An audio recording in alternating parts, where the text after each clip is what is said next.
The person I deeply loved asked me to donate my cornea to his white moonlight. I agreed.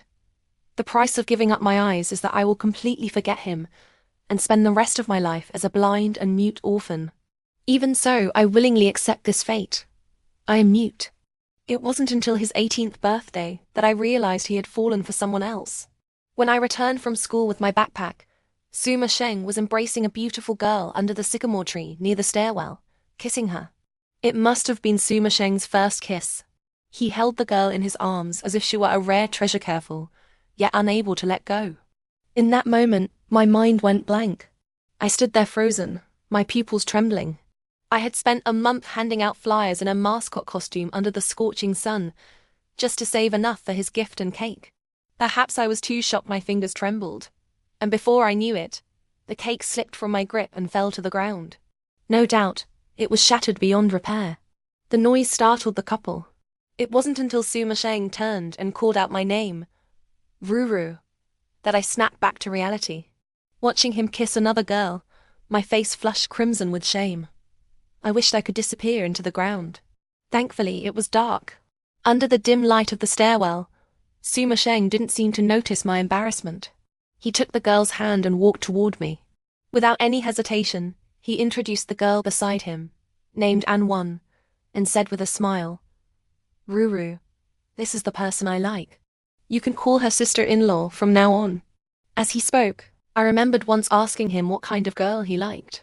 At the time, Suma Sheng gently patted my head and said, I like girls who are quiet and gentle, just like our Ruru.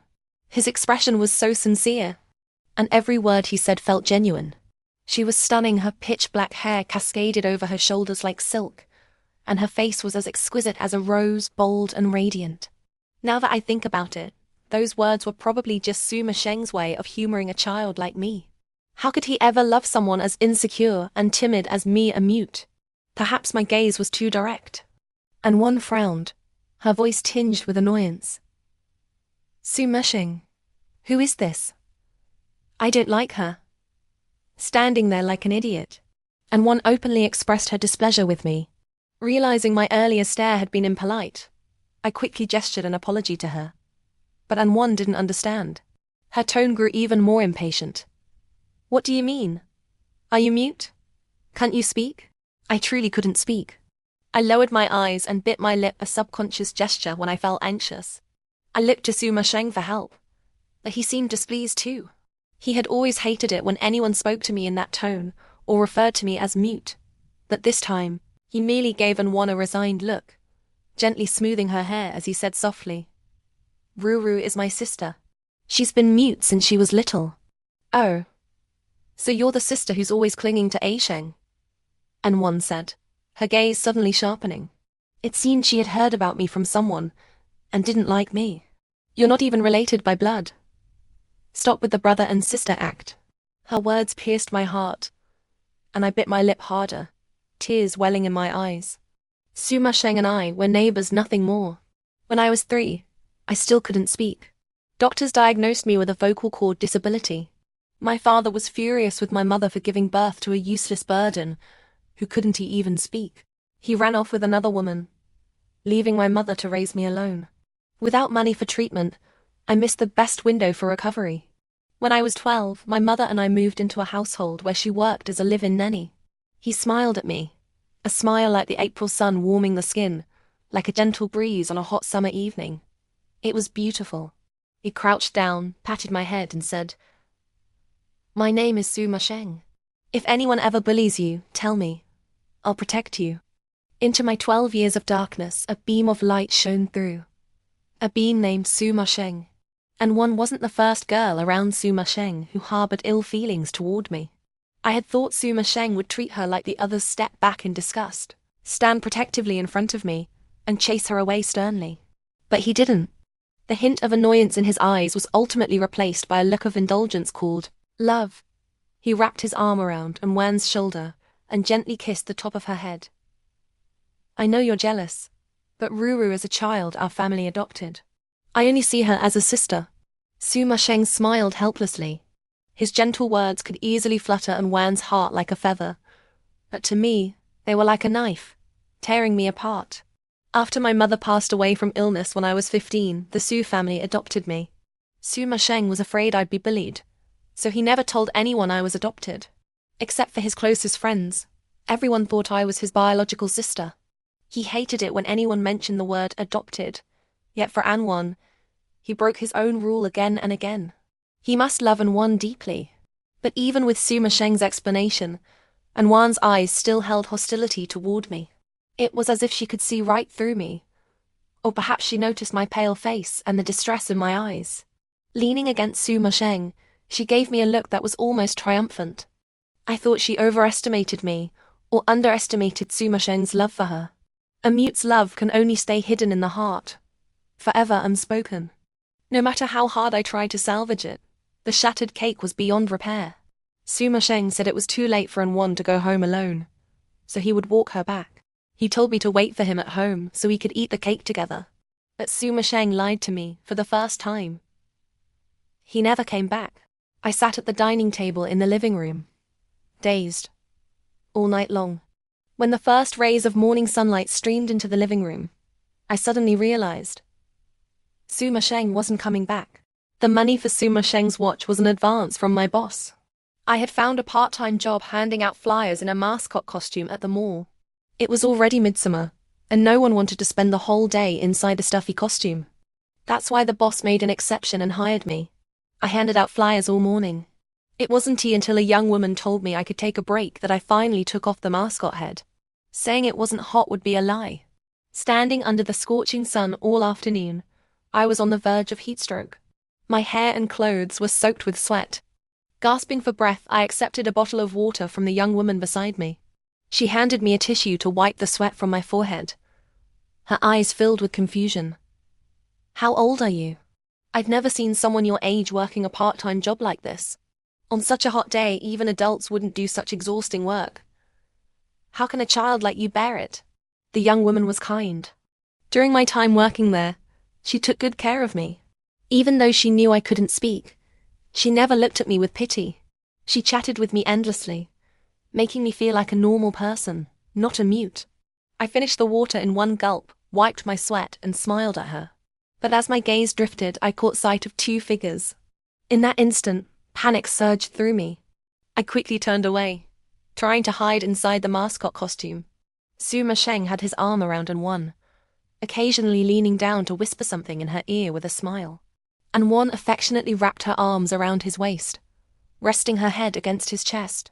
The two of them were deeply enamored, looking as though they were made for each other. The young woman seemed to notice them too, clicking her tongue. Young couples these days, handsome guy, pretty girl. You have to admit, they look perfect together. Yes, they truly were a perfect match.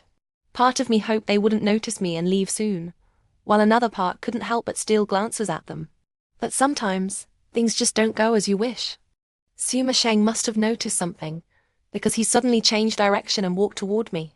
Panicked, I clumsily pulled the bare head back on. Suma Sheng approached me.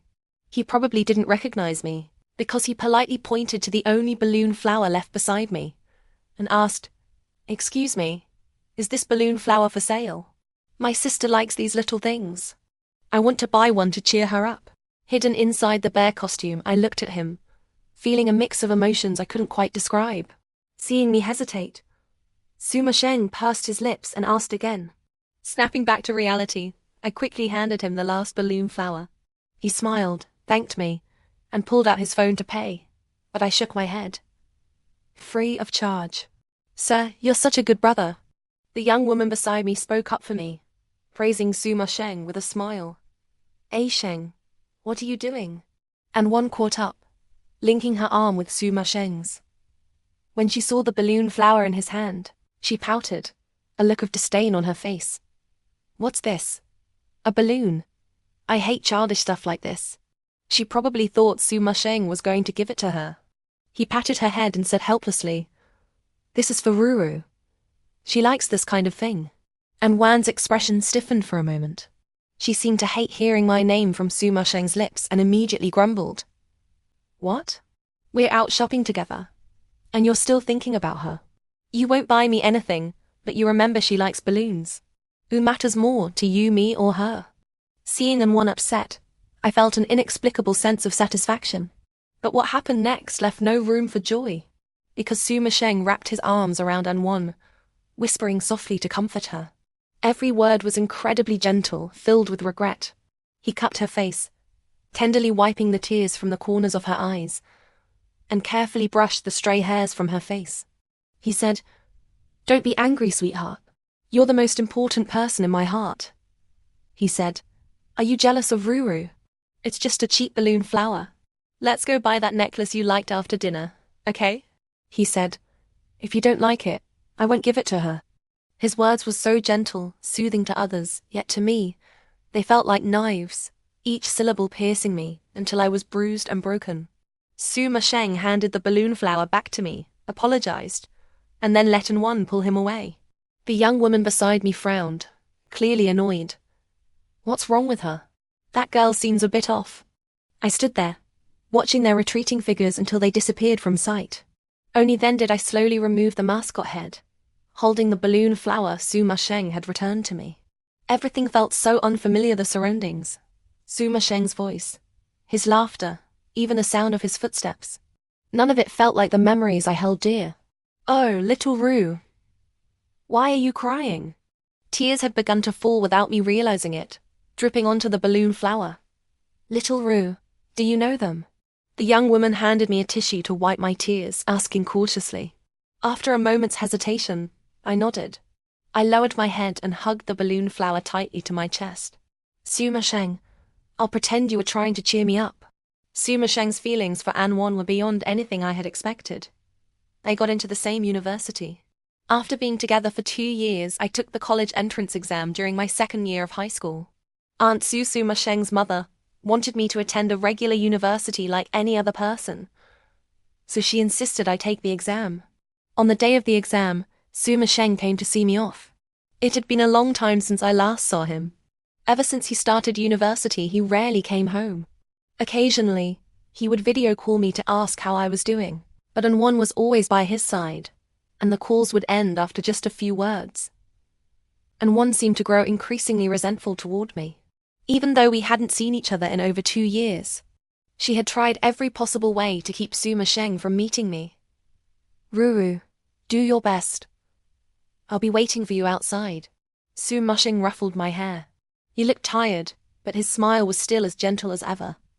I was happy for no particular reason. Just seeing Soo Ma-sheng made me happy.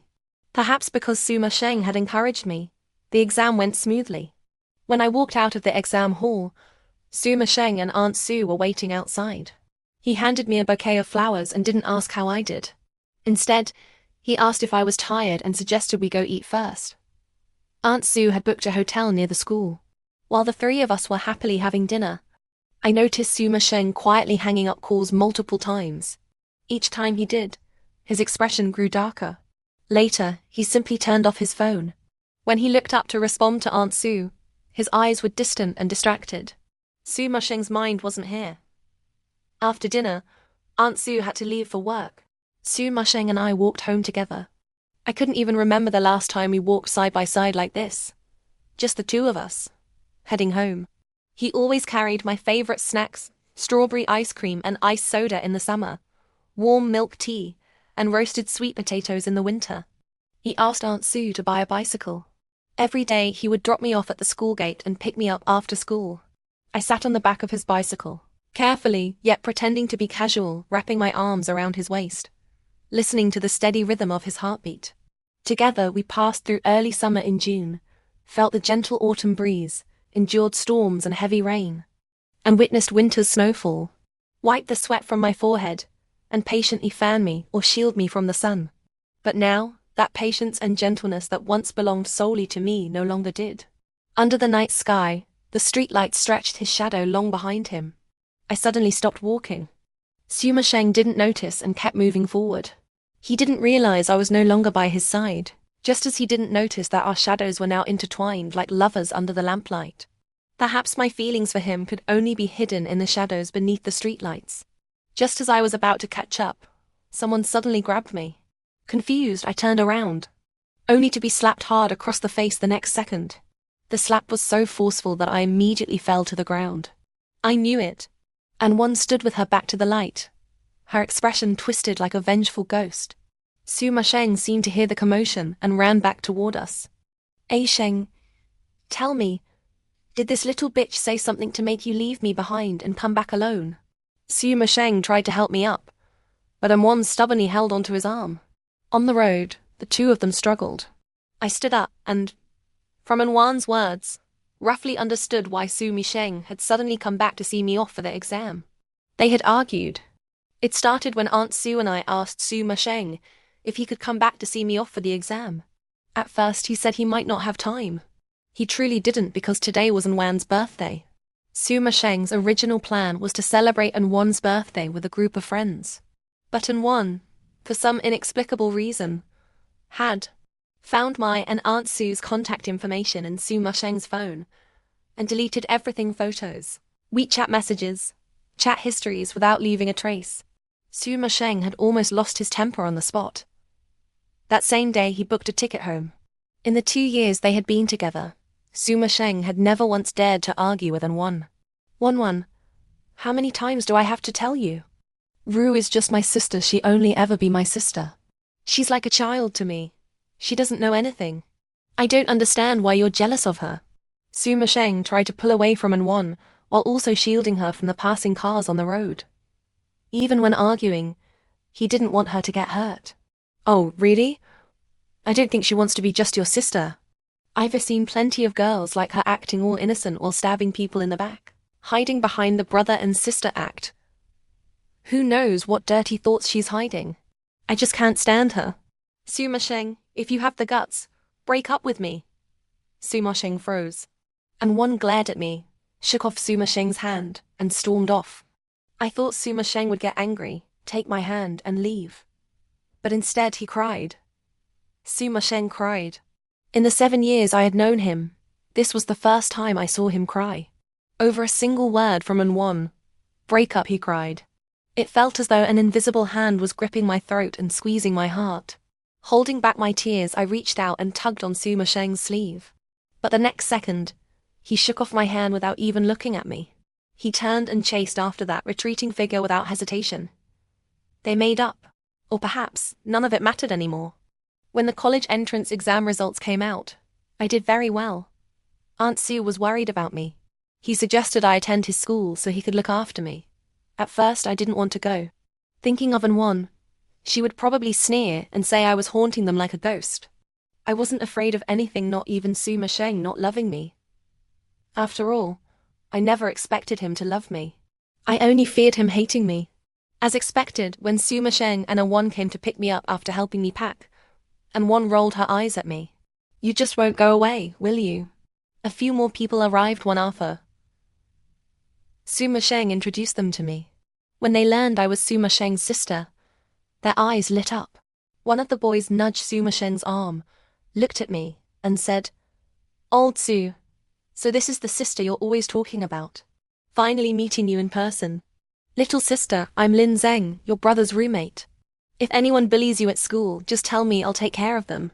Lin Zheng's enthusiasm startled me, and I instinctively shrank back. Suma Sheng frowned and immediately stepped between us, his voice turning cold. "My sister is a bit shy.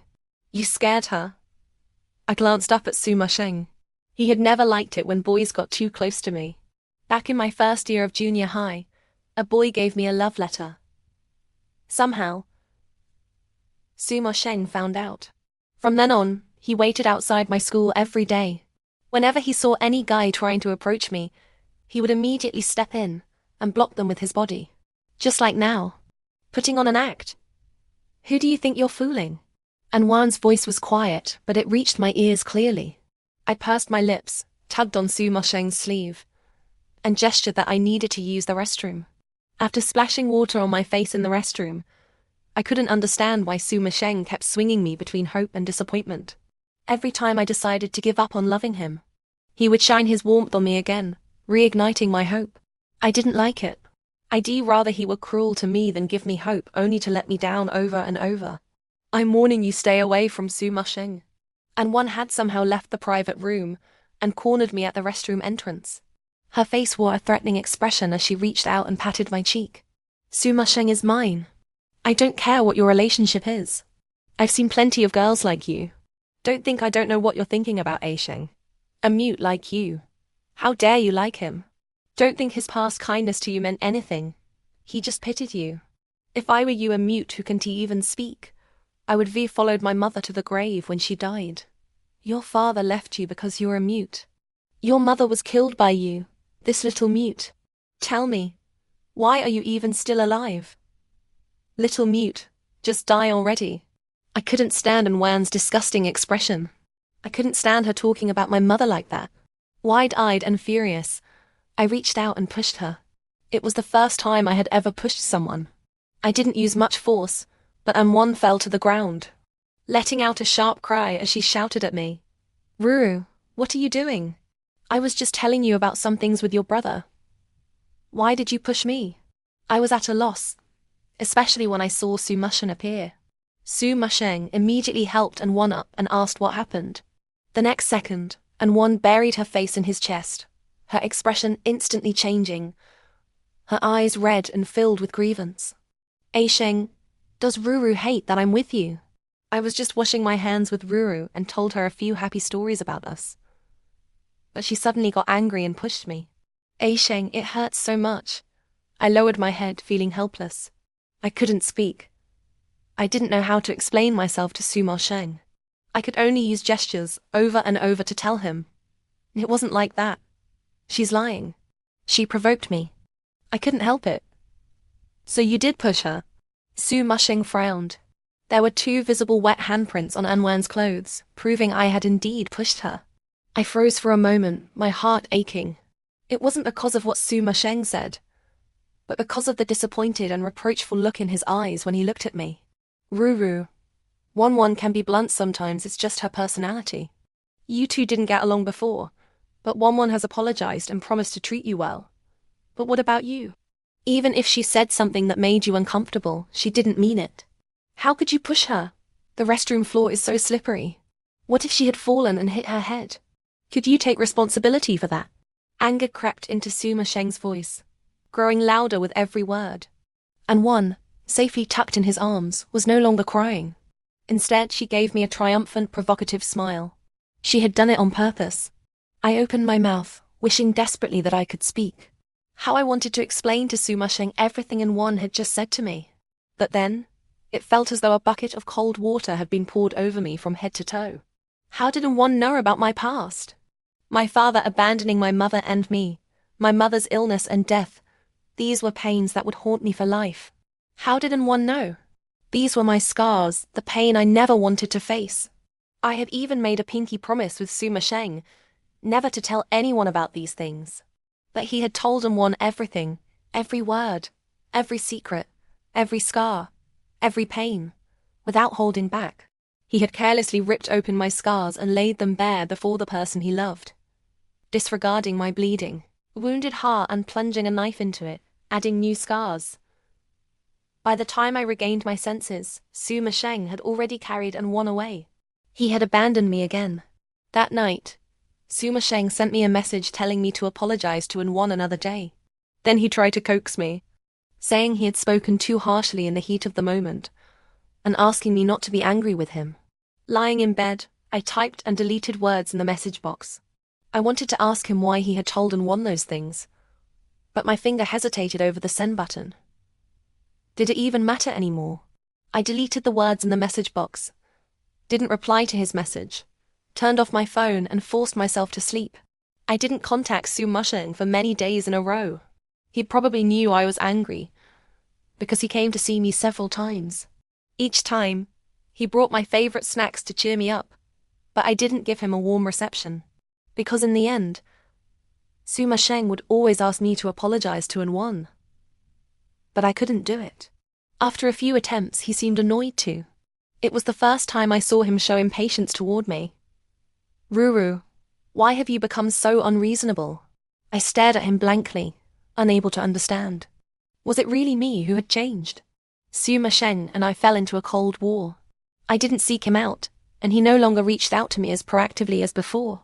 On the other hand, I occasionally ran into that roommate named Lin Zeng I had met that day. Later, I coincidentally bumped into him almost every day in different places. Each time, he would be carrying something, sometimes milk tea, sometimes small desserts. What a coincidence, little sister. We meet again. This is for you. Lin Zeng would say this while trying to shove the small treats into my hands. If I refused, he would grin, stuff them into my arms, and dash away before I could react.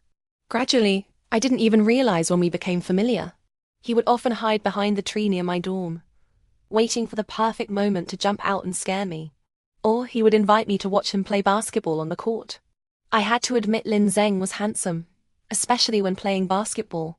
A single shot could make a crowd of girls cheer.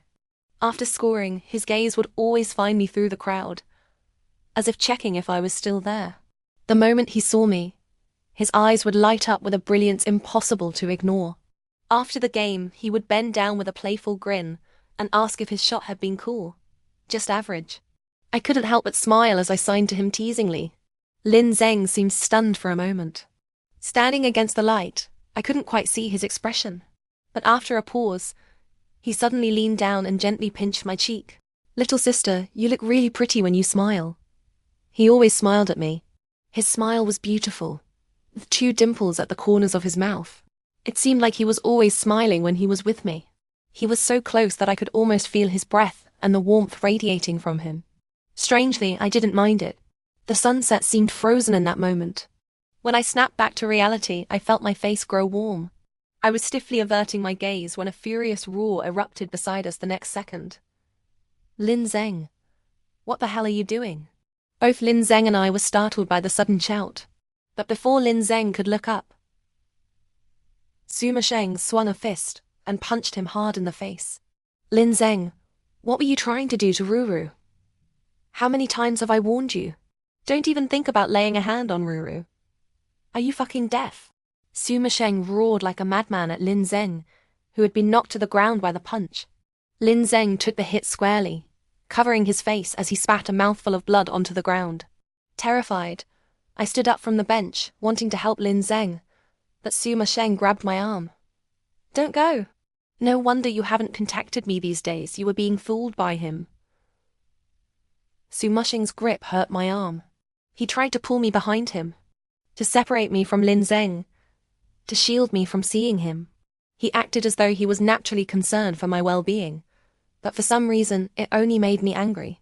I shook off Suma Sheng's hand and helped Lin Zeng up. His lip was cut by his teeth, and half his face was swollen. It was clear how hard Suma Sheng had punched him. As if to reassure me, Lin Zeng tried to smile at me, but accidentally pulled the wound on his lip, just as he raised his hand to pat my head. We heard Suma Sheng grit out, Lin Zeng, don't touch her. Lin Zeng chuckled coldly, as if challenging Suma Sheng, and took my hand. At that moment, I didn't sense anything wrong. I only heard Lin Zeng let out a mocking laugh. Suma Sheng, what kind of brother are you pretending to be now? Now you remember you're her brother. Where was this concern when you abandoned her alone at the hotel and walked off with your little drama queen without looking back? Suma Sheng's veins bulged. What happens between Ruru and me is none of your business, an outsider. If you still consider me a friend, stay away from her. Ruru isn't like the other girls you've played with. She's what? You were going to say she isn't normal, that she's a mute, right? Lin Zeng cut Suma Sheng off, his tone instantly turning cold, his eyes filled with ice. Suma Sheng, do you even have the right to call yourself Ruru's brother? Let me tell you, in my eyes, Ziwonru is never just a mute. She's a normal, ordinary person. I like her.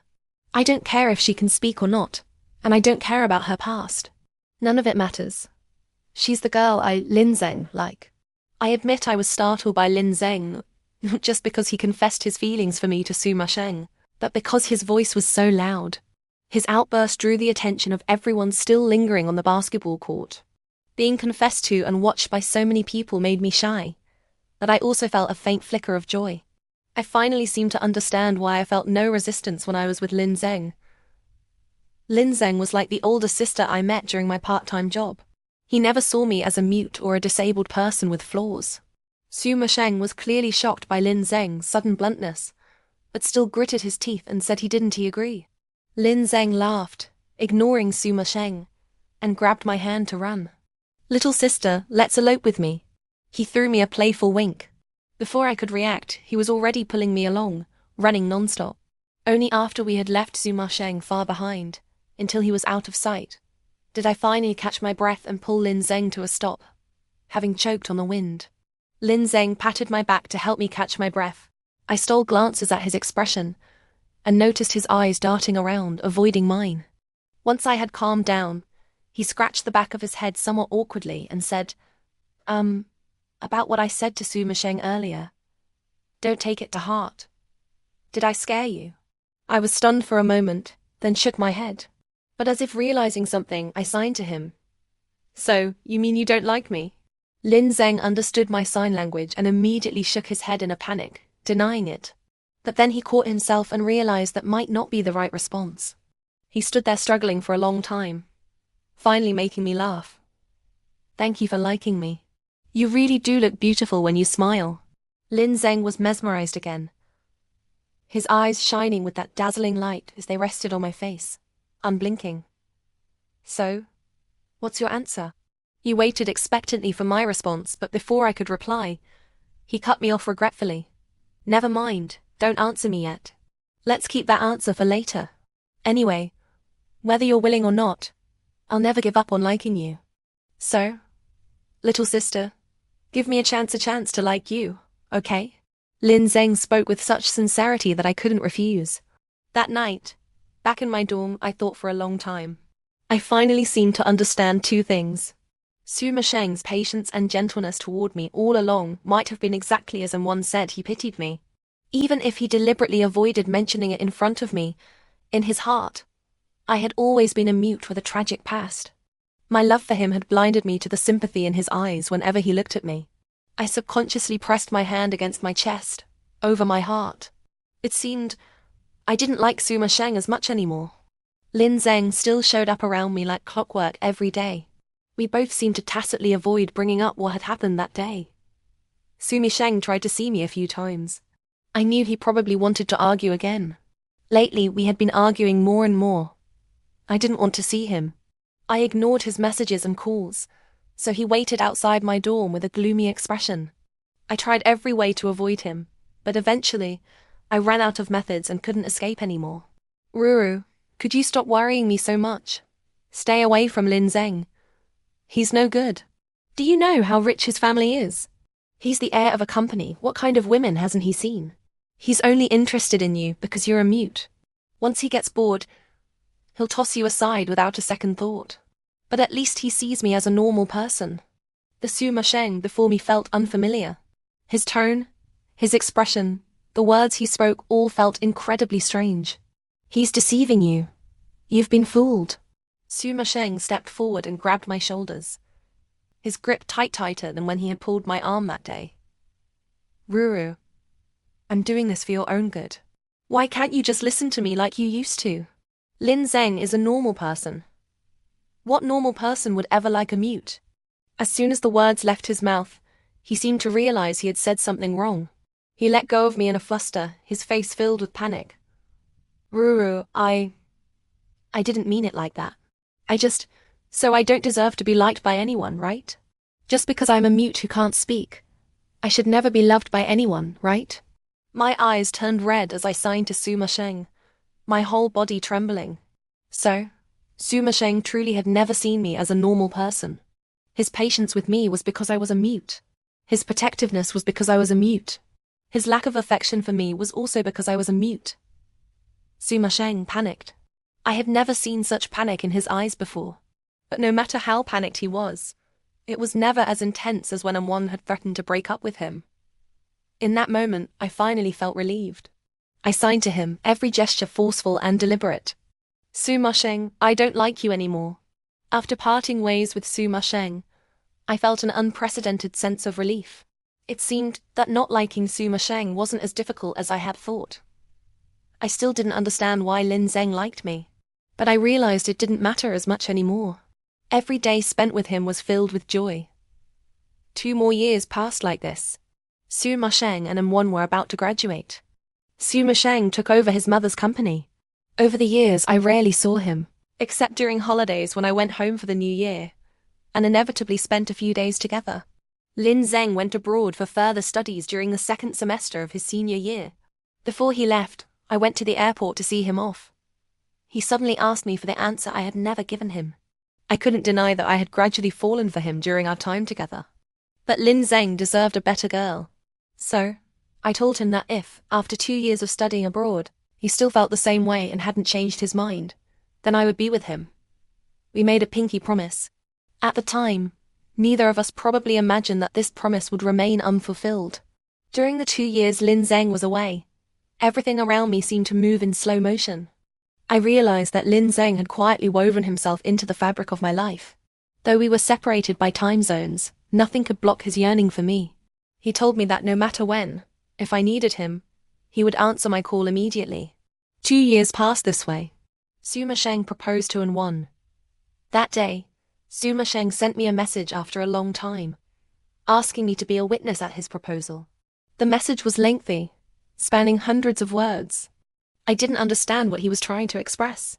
He said he was sorry, but he truly hoped I could witness their proposal. He said An-won wanted my blessing.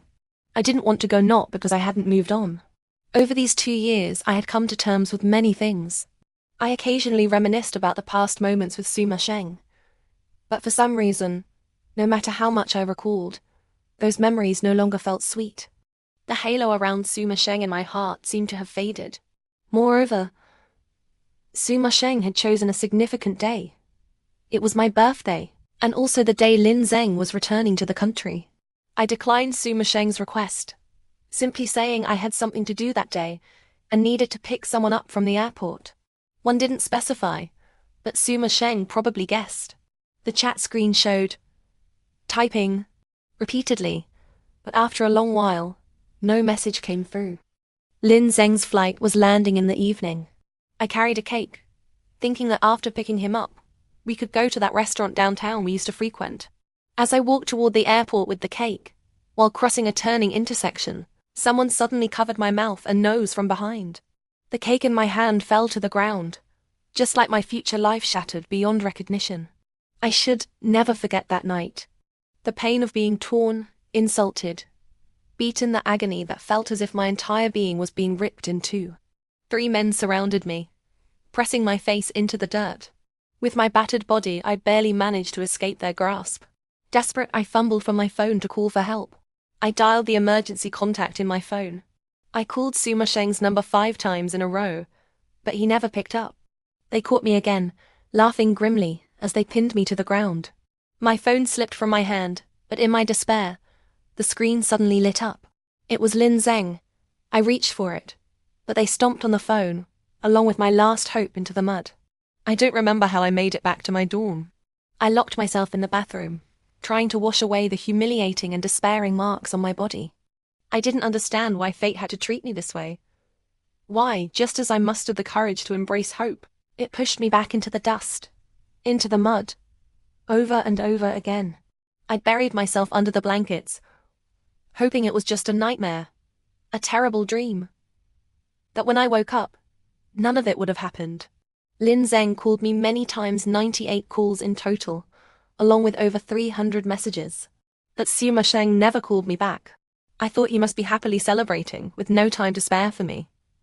I locked myself in my dorm, unwilling to see anyone.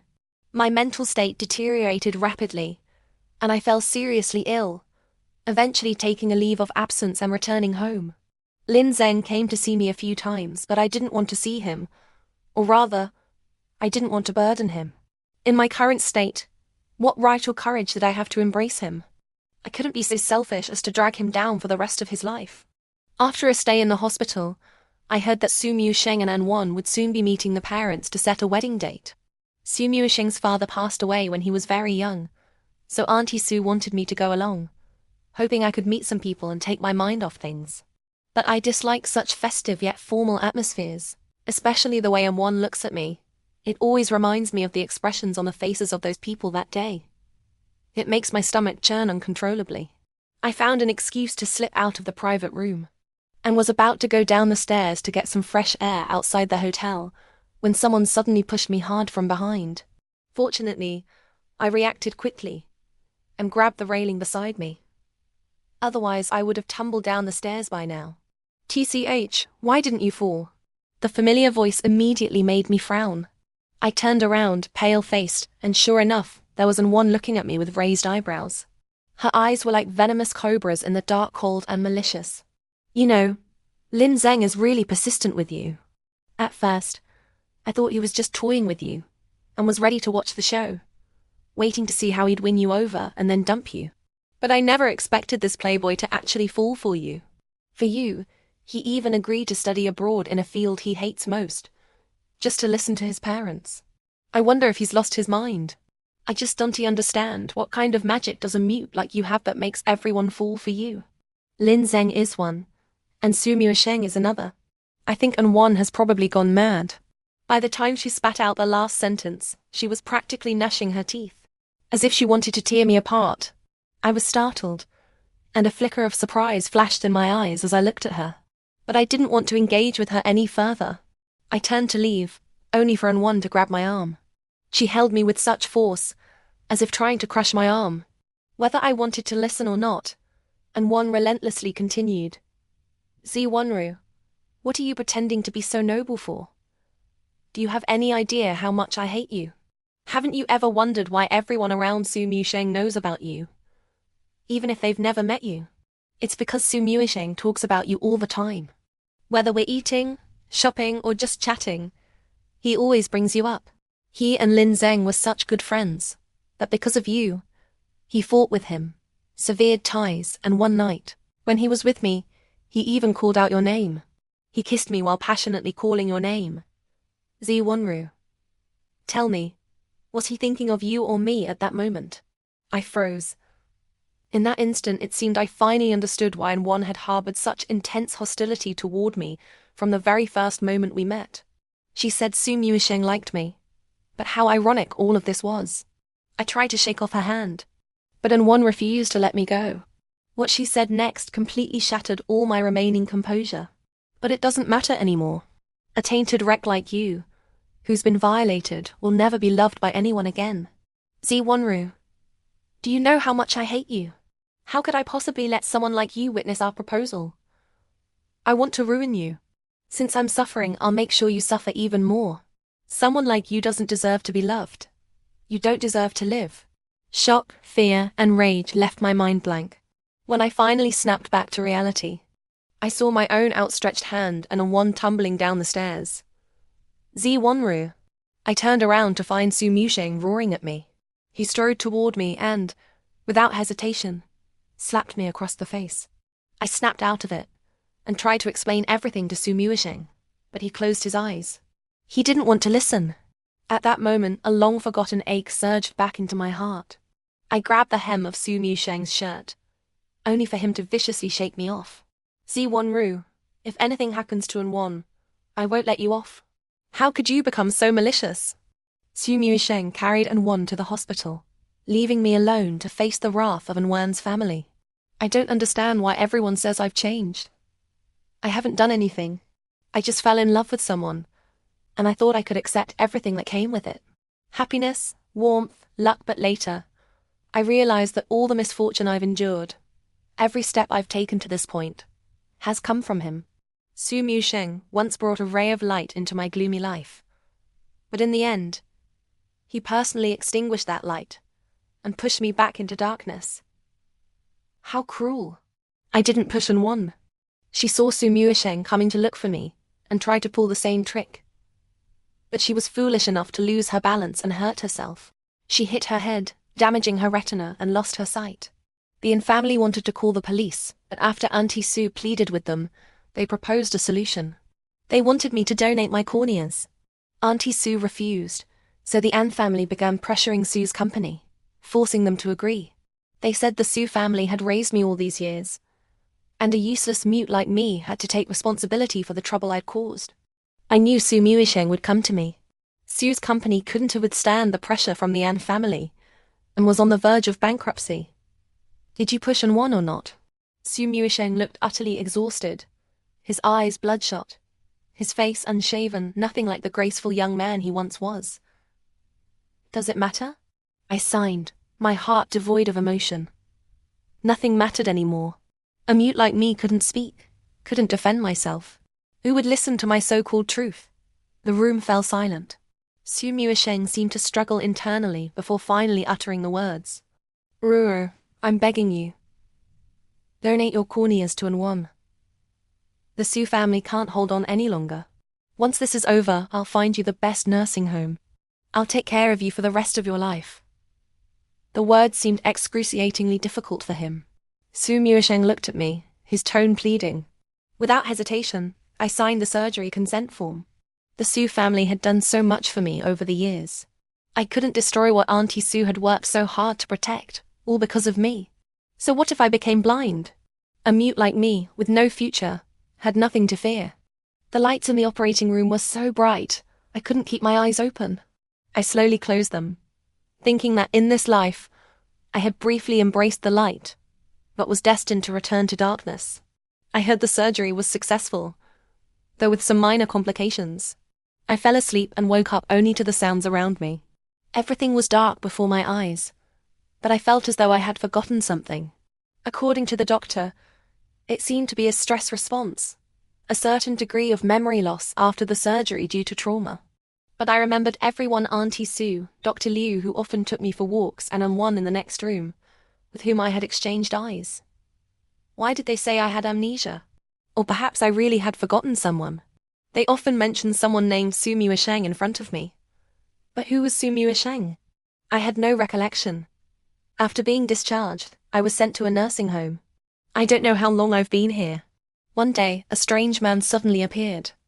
He grabbed my hand and told me he was wrong. He seemed to be confessing something, his warm tears dripping onto the back of my hand. I didn't like it. Seeing me unmoved, he asked if I remembered him, if I remembered his voice. He said his name was Su Muisheng. I shook my head. I truly had no idea who he was. He seemed to have fallen, or perhaps someone knocked him down. I heard a voice that made me want to cry. It was Lin Zeng. Lin Zeng would visit me in the hospital from time to time, taking me to the garden downstairs to bask in the sun. I still remembered the promise between us, or perhaps neither of us had forgotten. But neither of us ever brought it up. Su Muisheng would also come, but always after Lin Zeng had left. Strangely, I could remember everyone's voices, even identify them just by their footsteps. Only Su Muisheng, I couldn't remember him, not even his name. I don't know how much time passed like this, but one day he stopped coming. The director of the nursing home told me some good news. Someone was willing to donate corneas to me, and soon I would be able to see again. The surgery was successful. The moment the bandages were removed, I heard an incredibly familiar sound beside me. It was the sound of Lin Zeng's heartbeat. I reached out and accurately grasped his hand. He froze for a moment before tightly clasping mine in return. The bandages were unwrapped layer by layer. Once again, I felt the blinding sunlight and saw Lin Zeng's smile. How did you know I was here? Lin Zeng, his eyes red, reached out and embraced me. His kiss landed on the top of my head so warm and gentle, stirring something deep within my heart. I didn't refuse. I wrapped my arms around him in return. Because I've always remembered your voice. I like you. Epilogue. Su Muisheng Ruru has amnesia. After the cornea transplant surgery, she remembers everyone except me.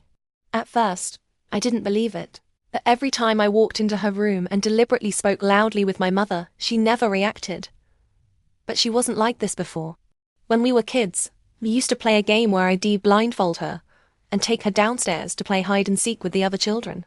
Every time, she could accurately pinpoint my location among the crowd and catch me. When I asked her how she did it, she'd smile proudly and sign to me. Because I've always remembered your voice. Later, we made a pinky promise. If one day I made her sad or hurt her, as punishment, she would forget me, my voice, and everything about me.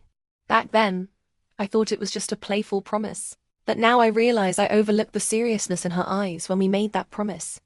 She really did forget me. I can't even remember exactly when Ruru stopped smiling at me as often, when the light in her eyes when she looked at me began to fade. That light was gradually replaced by disappointment, indifference, and detachment, until Lin Zeng appeared. I hadn't paid much attention to Lin Zeng at first, but that day, when I passed the basketball court with Anwon, and saw the way Lin Zeng and Ruru looked at each other, I froze. What's more, the light in Ruru's eyes, when she looked at Lin Zeng, was the same light that had disappeared from her gaze when she looked at me. I admit, at that moment I panicked. By the time I regained my senses, my fist had already landed on Lin Zeng's face. Furious, I grabbed Ruru, trying to stop the two of them. But Lin Zeng's questioning left me speechless. Lin Zeng ran off with Ruru. Ruru ran off with Lin Zeng. How could I not know Ruru? How could I not understand her? If she hadn't been willing to go with Lin Zeng, even if he had carried her, he wouldn't have been able to take her away. When Anwon ran over, my mind went blank. It seemed I had finally realized something, until Anwon asked me, Su Muisheng, tell me, do you like Zi Wanru? I froze for a moment, as if something I'd overlooked suddenly left me at a loss. Back at the dorm, Lin Zeng and I got into a fight. I forbade him from seeing Ruru again, but he paid no attention to my words. What right do you have to control Ruru's life, Su Muisheng? No brother talks about his sister as often as you do. Ask yourself, deep down, is Ruru really just a sister to you? I wanted to answer, but something deep within me seemed to stir. Yet, I refused to confront it. How could I like Ruru? How could I possibly like Ruru? Lin Zeng genuinely liked Ruru. That should have made me happy, but why couldn't I feel any joy?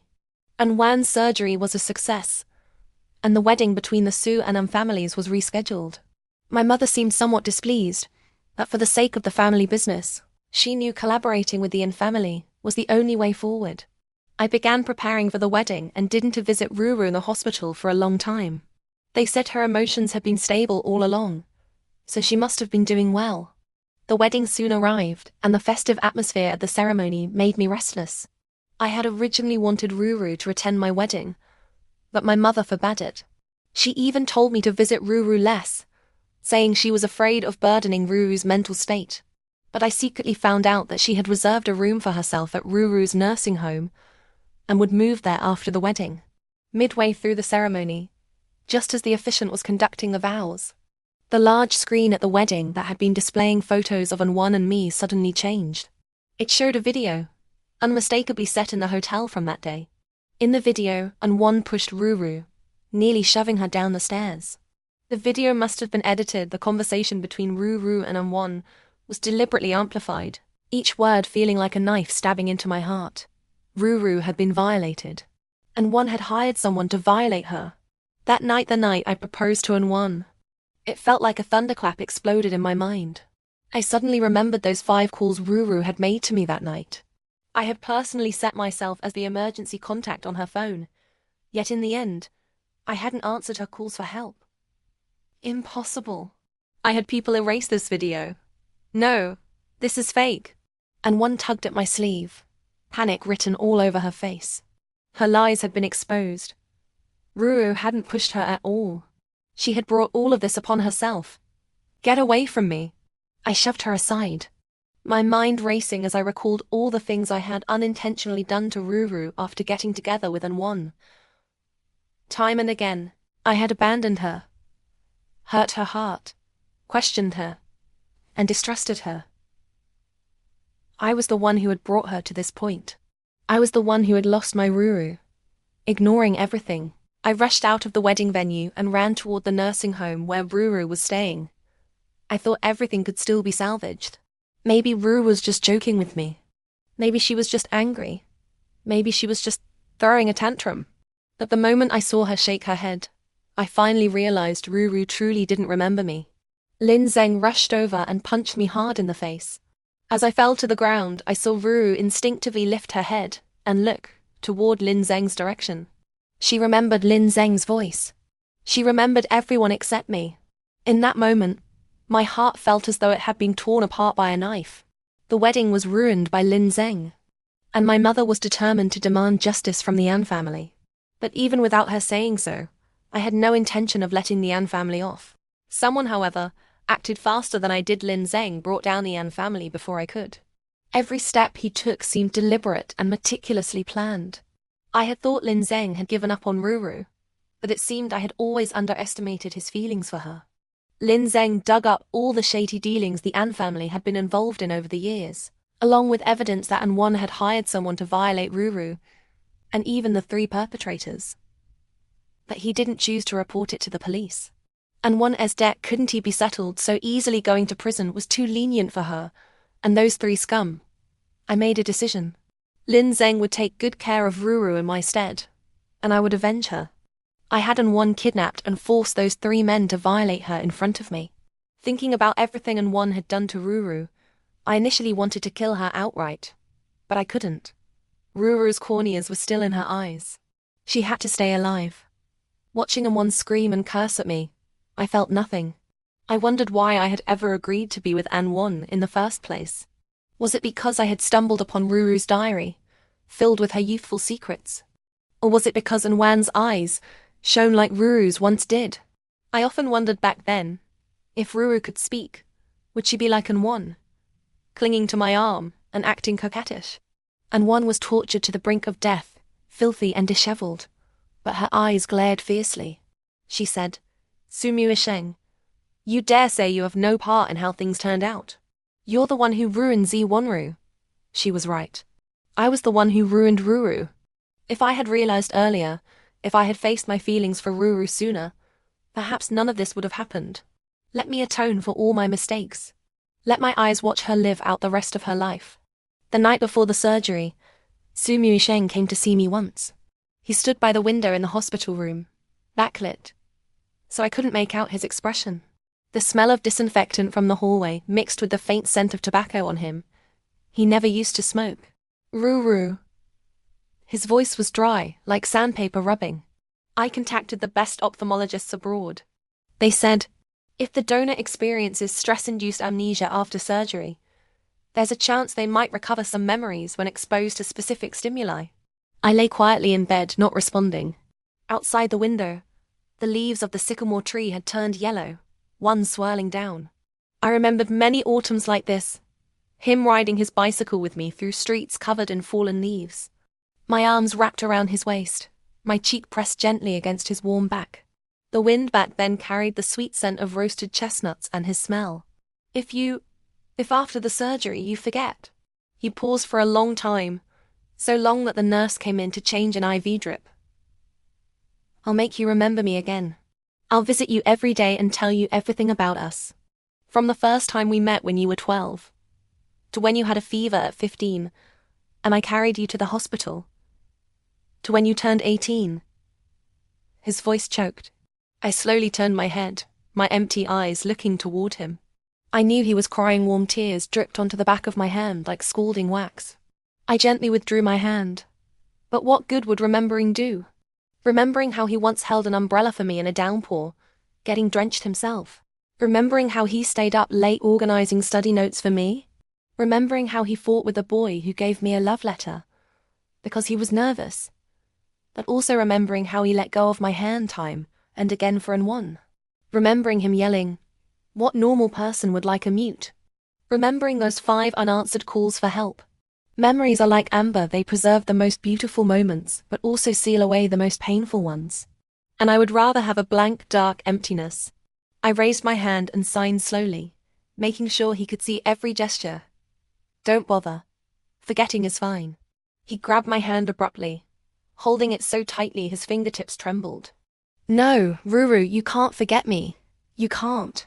A nurse heard the commotion and gently urged him to leave. He released my hand, staggering as he walked away. At the door, he turned and said, "The corneas. I'll make sure An Won remembers for the rest of her life who gave them to her." The door closed softly. I curled up, hugging myself. My chest felt hollow, as if a piece had been carved out. But strangely, it didn't hurt. Perhaps the worst pain had already passed in the moments he chose An Won. On that night, when those 5 calls went unanswered, the moment he said, "How could you become so malicious?" My heart had already gone numb from the pain, shattered into dust, scattered by the wind. The surgery went smoothly. When I woke up, there was only an eternal thick darkness before my eyes. The regular beeping of monitors filled my ears, along with Auntie Sue's muffled sobs. Someone took my hand. The palm was warm and dry. It was Lin Zeng. "Does it hurt?" His voice was close, filled with caution. I shook my head. Compared to the gaping wounds in my heart, the discomfort in my eyes was nothing. The doctor said I was recovering well, but there was indeed some memory loss. They tentatively mentioned Su Muisheng, and I showed a blank expression. It wasn't an act. I genuinely couldn't remember. The name felt like it was behind frosted glass, blurry and unable to stir any emotion. Auntie Sue's eyes were red, as if she wanted to say something but held back. Lin Zeng gently patted her shoulder and said softly to me, "Don't force yourself to remember. It's not someone important." I nodded, groping for his fingers. His fingers were slender and bony, trembling slightly at first, then gripping mine firmly. After being discharged, I moved to a nursing home in the suburbs. It was quiet there, with large flower beds and soft lawns. Lin Zeng came almost every day. Even when problems arose at his family's company and he was swamped, he would still come late at night, sit by my bed, read a passage from a book, or simply hold my hand in silence. He never spoke of the past, only the present and the future. He told me the roses in the yard had bloomed, their fragrance reaching the second floor. He said he'd fed the koi in the pond today, and a red one was especially greedy. He said once I got used to things, he'd take me to learn Braille, to concerts, to feel the different shapes of the wind through my fingertips. His voice became the only source of light in my dark world, steady, warm, and full of strength. Gradually, I could recognize his footsteps and sense his emotions from the rhythm of his breathing. When he was happy because I remembered some detail of daily life, I couldn't help but smile. Su Muisheng also came, always when Lin Zeng wasn't around. He spoke softly, with an almost humble caution. He told stories from our childhood, how I used to follow him like a little shadow, how worried he was when I got sick. His stories were vivid, but to me, they felt like tales about strangers. My heart remained as still as a stagnant pond. Once, when he mentioned our pinky promise, "If you make me sad, I'll forget you," his voice choked, and he could barely continue, and then signed gently, "It's a good story, but who are you?" It was as if all the strength drained out of him in an instant. I heard the dull thud of his body hitting the wall, his suppressed, broken sobs. Then came the sound of hurried footsteps fleeing. After that, he visited less frequently. I overheard a nurse mention that he was dealing with something important, related to the An family. Days flowed by peacefully. I began learning Braille, my fingertips tracing the raised dots, slowly piecing together a new world. Lin Zeng gave me a Braille reader with many books recorded in it, including his own voice. Autumn arrived again. I could smell the Christmas in the air and hear distant birdsong. Lin Zeng held my hand as we walked on fallen leaves, telling me the ginkgo leaves formed a golden carpet. "Ruru." He suddenly stopped, his voice tense. "There's something." Su Muisheng retrieved your corneas from Anwan. I froze. Anwan's eyes developed severe problems and infection. They couldn't be saved. Su Muisheng was a match for you. He signed a voluntary donor form specifying you as the recipient. Lin Zeng's voice was low, filled with complex emotions. "The surgery is scheduled for next week." I stood still as the autumn wind swept leaves past my feet. There were still no clear images of Su Muisheng in my mind, but somewhere in my heart, I felt a faint, unfamiliar ache. I tried to sign, but my gestures were jumbled. "Why?" Lin Zeng was silent for a long time, so long that a leaf landed on my shoulder. He brushed it away and took my cold hand, pressing it against his warm palm. He said it's what he owes you. Lin Zeng's voice was soft, but it struck my heart like a hammer. He also said, he'd rather you never see his face again, but he wants you to see the world again. Including the world with me in it. He spoke the last sentence very softly, yet it landed heavily in my dark world, rippling with a faint light. The night before the second surgery, I couldn't sleep. It wasn't because I yearned for the light. That desire had long been worn down by the endless darkness. It was more like the unease of returning home after a long absence. I was afraid that when I saw the colorful world Lin Zeng described, I wouldn't be used to it. And even more afraid that seeing it would bring back people and memories buried in the darkness, things that should have been forgotten. Lin Zeng stayed by my bed, Sensing my anxiety, he softly hummed an old English song, the melody gentle and soothing. I slowly relaxed and drifted into a light sleep. In a daze, I seemed to dream. There were no images in the dream, only sounds. A young boy's clear, laughing voice said, "My name is Su Muisheng. If anyone bullies you, tell me, I'll protect you." Then came the ringing of a bicycle bell, the chirping of summer cicadas, the sweet smell of roasted sweet potatoes, and a gentle touch on the top of my head. These fragments of sound intertwined, only to be drowned out by another voice cold questioning, impatient scolding, and the busy tone of unanswered calls.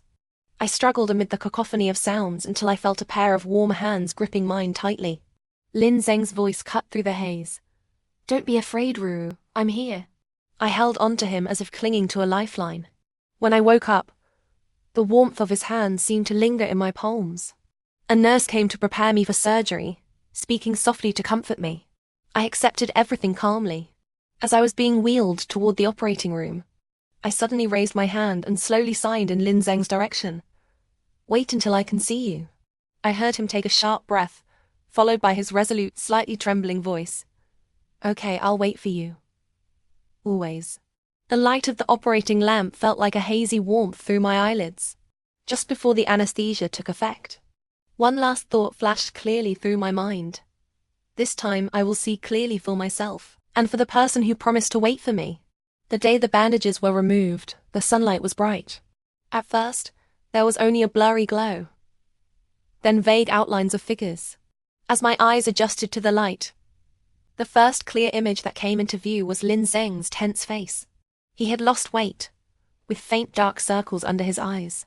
But his eyes shone brilliantly, filled with the world's anticipation and anxiety. I blinked, my vision slowly focusing. So this was what his dimples looked like when he smiled. So this was the warm shade of light brown in his pupils. And the way he looked at me now, red-eyed and unwavering, was more dazzling than any sunlight. I reached out and accurately, without hesitation, grasped his slightly sweaty hand. He trembled.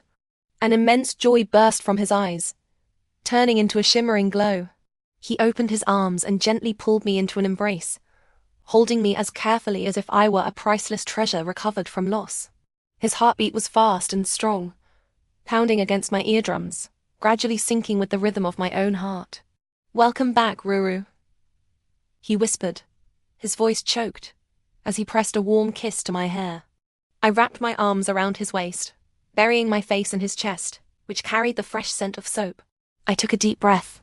Outside the window, the sycamore leaves glinted with golden edges under the autumn sun, and the sky was a clear, vast blue. The world was as bright as ever, and my darkness was now a thing of the past. The shadow named Su Muisheng had finally sunk into the depths of my memory, leaving not even a trace of embers. My eyes now saw new colors, and my future was firmly held in another pair of warm, steady hands. The end.